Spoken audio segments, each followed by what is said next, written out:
ዛሬ በዚህ ዕለት ከልደቱ ከጥምቀቱ በተጨማሪ ጌታችን መድኃኒታችን ኢየሱስ ክርስቶስ በገሊላ አውራጃ በቃና ቀበሌ በአንድ ግለሰብ ቤት ውስጥ ሰርግ ተጠርቶ የሰርጉ ድግስ ባለቀ ጊዜ በእመቤታችን በቅድስት ድንግል ማርያም ጥያቄ አቅራቢነት ውሃው እንዲሞላ ተደርጎ ውሃው ወደ ወይንም ደግሞ ወደ አማረ መልካም ጠጅነት የተቀየረበትን ዕለት አበው ዛሬ መታሰቢያ እንዲሆን ስላዘዙ ከበዓሉ ጋር ተያይዞ ይከበራል።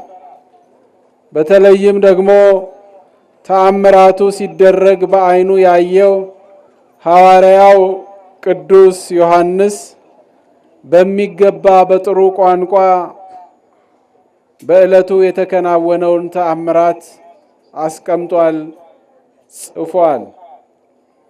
በዚህ የመጽሐፍ ቅዱስ ክፍል ውስጥ እጅግ በጣም ልብ የሚነካ አንድ ቋንቋ ተጠቅሟል። ያም ቃል እናቱም በዚያ ነበረች የሚል ቃል ነው። ለመድኃኒታችን ለኢየሱስ ክርስቶስ ብቸኛ እናት የሆነች በዚህ ስም የተጠራ ማንም ሰው የለም። የአምላክ እናት፣ የክርስቶስ እናት፣ ድል አድራጊውን፣ ተአምር አድራጊውን፣ ኃያሉን ንጉሥ፣ ገናናውን አምላክ፣ የቀራንዮውን መሥዋዕት፣ የዓለምን ኃጢአት የደመሰሰውን፣ ሞታችንን በሕይወት ጨለማችንን በብርሃን ባርነታችንን በድል እንድንወጣ ያደረገን ክርስቶስን የወለደችው እመቤታችን በዚያ ስለነበረች ዮሐንስም የጌታ እናትም ወይንም ደግሞ እናቱም በዚያ ነበረች አለ። ሲናቱም በዚያ ነበረች በሉ። እናቱም በዚያ ነበረች። እናቱ ማናት? ድንግል ማርያም። ዮሐንስ ሲጽፈው በዚህ መልኩ ነው ያስቀመጠው። እናቱ ድንግል ማርያም በሆዷ የተሸከመችው 9 ወር ሙሉ በእጆቿ የታቀፈችው ማህደረ መለኮት የመለኮት ማደሪያ የአምላክ እናት የፍጥረታት ፈጣሪ የሆነውን ኢየሱስን የወለደችው እመቤታችን እናቱ በዚያ ነበረች። ጠየቋት። የሚላችሁን አድርጉ አለች። የሚላቸውን አደረጉ። የዕለቱ መምህርም ሲያስተምሩን እንደነበረው የመቀየር የመለወጥ ዕለት ነው። መቼ ነው የምንለወጠው ብለን ራሳችንን ልንጠይቅ ይገባል።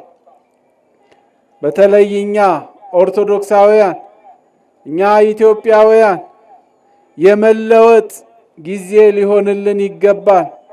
ከጥላቻ ርቀን ጥላቻችንን በፍቅር ጠባችንን በሰላም እርስ በርስ መበላላታችንን መተው መቻል አለብን።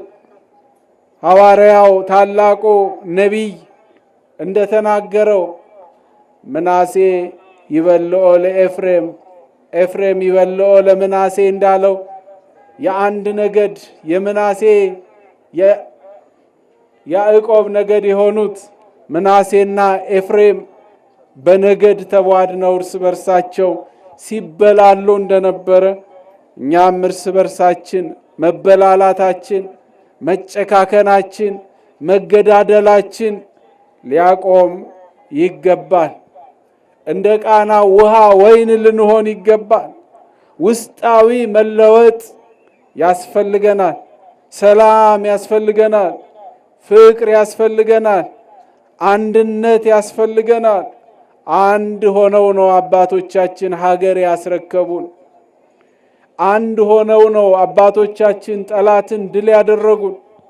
የአድዋውን ታሪክ ሌላውንም ስናነብ ስንመራመረው ኢትዮጵያውያን አባቶቻችን ከሰሜን እስከ ደቡብ ከምስራቅ እስከ ምዕራብ ያሉት አንድ በመሆናቸው በመዋደዳቸው በመፋቀራቸው እርስ በርስ ሀገራቸውን አስከብረዋልና አንድነት የኛ የኢትዮጵያውያን መለያ ሊሆን ይገባልና እንለወጥ ነው መልእክቱ።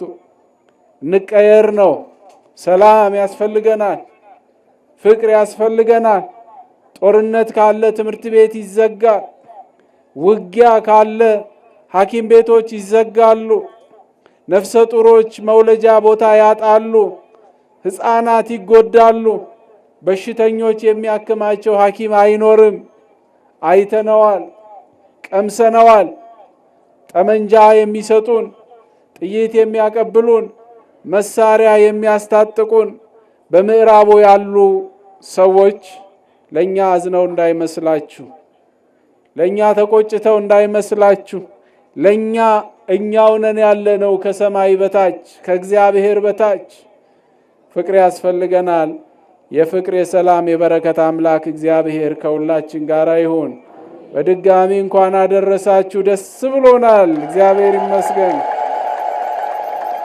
ካህናቱ ሌሊቱን ሙሉ በዝማሬ ሲያመሰግኑ አድረዋል። የሰንበት ተማሪዎችም በፍጹም ፍቅር ሆነው በትህትና ሲያገለግሉ ሰምተናል። ወረቡን፣ ምስጋናውን፣ ዝማሬውን በቃል ኪዳኑ ታቦት ፊት ሲያቀርቡ ሰምተናል። ሊቃውንቱንም የሰንበት ተማሪዎቹንም አመስግኗቸው። ሚካኤል ግባ በሰላም እያሉ ሲዘምሩ ሰምተናል። አዎ ሚካኤል በሰላም እንዲያስገባን ነው። በሰላም አስገባን እያሉ እኮ ነው፣ ሌላ እንዳይመስላችሁ። ሚካኤል ሆይ ግባ በሰላም ሲሉ እንደሱ ሳይሆን ቋንቋቸው በሰላም አስገባን ነው በውስጡ ያለው መልእክት። የእግዚአብሔር መላእክት ይጠብቃሉ ከእግዚአብሔር ተልከው እንዲያስገባን በሰላም ከእግዚአብሔር ተልኮ እንዲራዳን እንዲጠብቀን ነው መልእክቱና የመላእክት አለቃ በእግዚአብሔር ፊት የሚቆመው ገናናው መልአክ ቅዱስ ሚካኤል በሰላም ያስገባን። ሁላችንም ወደየቤታችን። እግዚአብሔር ይባርካችሁ። ክቡር ስራ አስተዳዳሪው ሲገልጡ እንደነበረው በአዲስ አበባ አብያተ ክርስቲያናት ትልቁ ሆስፒታል በየካ ደብረ ሳይል ቅዱስ ሚካኤል ቤተ ክርስቲያን እንዲሰራ ተጠንቶ ሀገረ ስብከቱን ፈቅዶ ጥናቱ ጸድቆ ስራ ተጀምሯልና ሁላችሁም የየራሳችሁን አሻራ አንድ ብሎኬት አንድ ኮፍያ መግዛት አንድ ብሎኬት ማስቀመጥ ነውና ከትንሹ ጀምሮ ለእግዚአብሔር ቤት ገንዘባችሁን ከእግዚአብሔር ገንዘብ ጋር በመቀላቀል ትልቅ ሆስፒታል እንዲሰራ የየራሳችንን አሻራ ልናስቀምጥ ይገባል።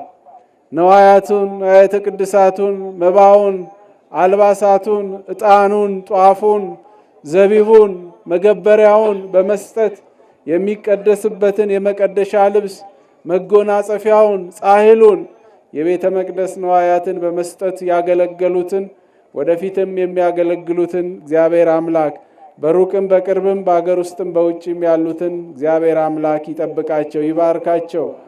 ሊቃውንቱ የምስጋና ባለቤት እግዚአብሔር የቅዱስ ያሬድን በረከት ያሳድርባችሁ። እንበለ ድካም ለ3 ተከታታይ ቀናት ሌትም ቀንም በመቆም ነው ሊቃውንቱ አደግድገው በፈጣሪያቸው ፊት ምስጋና የሚያቀርቡትና ማህሌተ መላእክትን ያሰማቸው። የሰንበት ተማሪዎቹም በዝማሬ በምስጋና የሚያገለግሉት የቤተ መቅደስ የክብረ በዓላት ጌጥ ሞገስ ድምቀት የሆኑትን ልጆቻችንንም እግዚአብሔር አምላክ ይጠብቃቸው። በተለይም ደግሞ የጸጥታ አካላት ከበዓሉ ዋዜማ በፊት ጀምሮ ያለ እረፍት ረጅም ሰዓት በተጠንቀቅ ታቦታቱን በማጀብ ቤተ ክርስቲያናችንን በማስከበር ለሚሰጡት አገልግሎት በየትኛውም እምነት ውስጥ ቢሆኑም እግዚአብሔር አይሰስትምና መልአኩ ቅዱስ ሚካኤል ይባርካቸው። የሚካኤል አምላክ ይጠብቃቸው። እግዚአብሔር ሀገራችንን ሰላም ያድርግልን። አምላካችን ፈጣሪያችን ክብርና ሞገስ ይሁነን። በየዓመቱ ከቁጥር አያጎላችሁ።